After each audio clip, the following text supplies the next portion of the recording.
if we are looking at outcomes, outcomes typically focus on three key areas. Knowledge and skills. So you can have some outcomes about gaining more knowledge or skills. Misty is cooking Chinese menu items so that she can increase her repertoire of cooking skill. That's a knowledge, that's a skill. Typically, knowledge and skills are short-term in nature.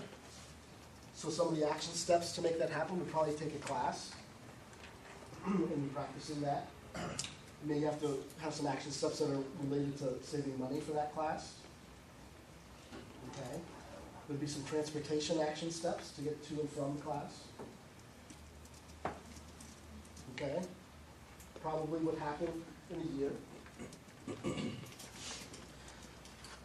There's outcomes that are related to behavior, and those are more intermediate. They take 1 or 2 years to address or to improve. Okay? When we're starting to look at behavior supports, this will be some of the categories that we would look at. Longer term outcomes really address such things as values, conditions, and status.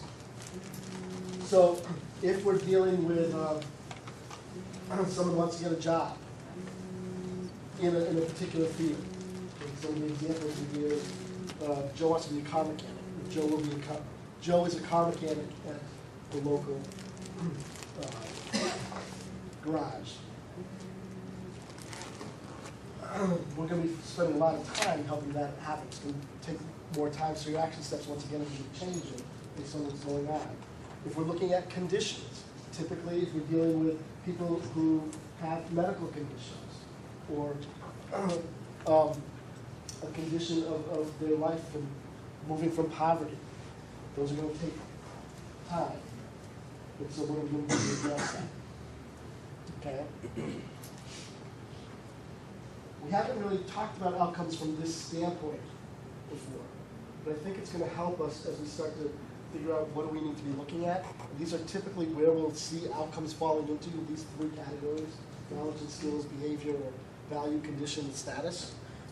So we can start to frame this, and it will also help us figure out what do we need to do from an action